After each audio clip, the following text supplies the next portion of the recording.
Pessoal, tudo bem? Eu queria primeiro agradecer a oportunidade. Meu nome é professor Antônio Arcângelo, sou doutorando do programa de pós-graduação em Gestão em Educação Escolar pela Faculdade de Ciências e Letras da Unesp de Araraquara, São Paulo, e também estou cursando o curso de licenciatura em História aqui na Federal do Mato Grosso do Sul, onde eu estou representando esse trabalho relacionado a práticas e processos de leitura, produção e análise de textos multimodais. Eu também tenho formação em letras e tenho bebido bastante durante o doutorado da análise de discurso e a produção multimodal e multissemiótica, né? Então, nesse trabalho eu desenvolvi uma propaganda com a temática de consciência negra, utilizando elementos multimodais para construir sentido e promover uma reflexão social.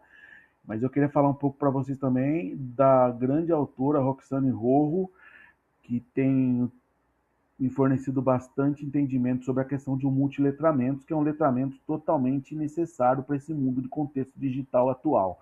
Hoje os textos eles não são mais unilaterais, eles são multimodais, hiperlinkados e estão diluídos pela blogosfera, pela qualquer tipo de determinação ou denominação que você utilize de acordo com o seu autor. Isso para citar também um outro autor, que eu não vou me lembrar o nome, Jenkins, do livro Cultura da Conexão, né? Então vamos lá para a propaganda.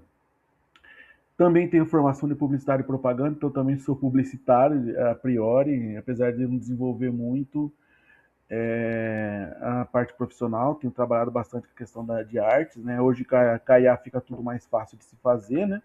Mas você precisa fazer o prompt ali e saber dessa questão multimodal dos textos, né?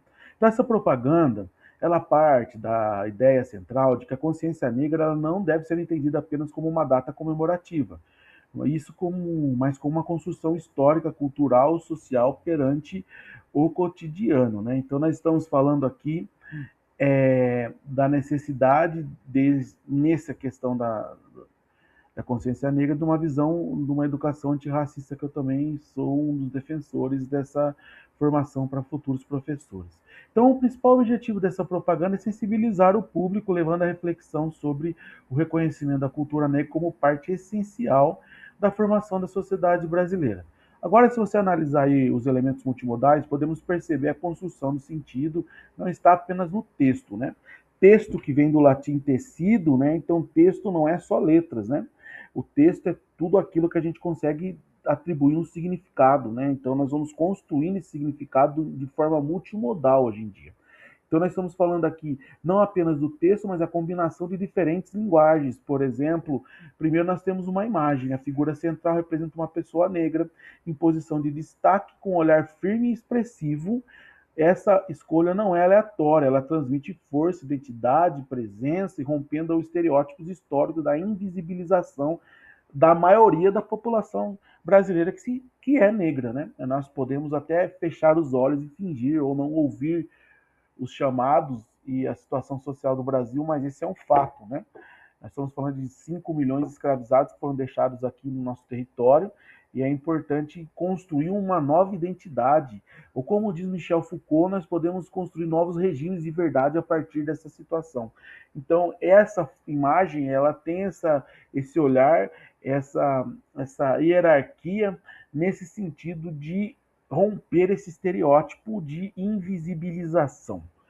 Outro elemento importante são as cores que eu escolhi para fazer essa peça, que é predominantemente o preto, que representa identidade e pertencimento, o dourado, que simboliza valorização, riqueza cultural e ancestralidade, já os tons terrosos remetem à resistência e à história.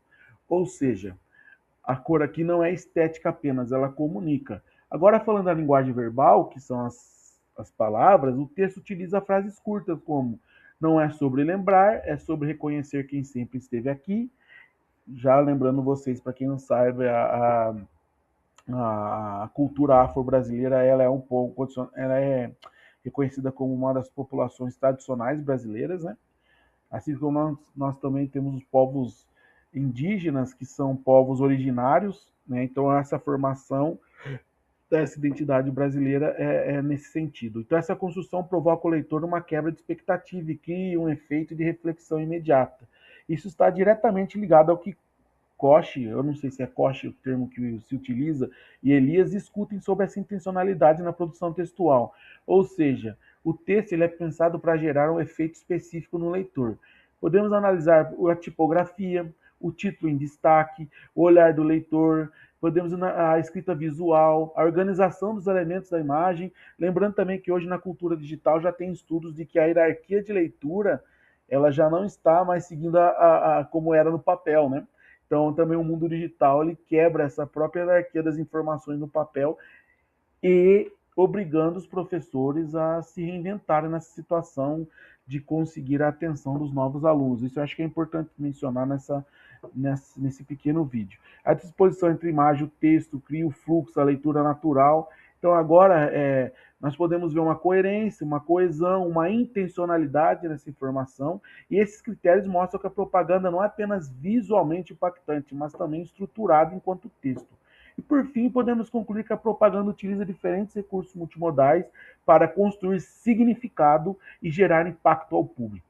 Então, não é apenas comunicar uma ideia, mas também produzir sentido social, contribuindo para a valorização da cultura negra e para a reflexão crítica sobre a sociedade. Isso posto, já agradecendo a oportunidade, um abraço e até a próxima. Me seguem nas redes sociais, professor Antônio Arcanjo. Até!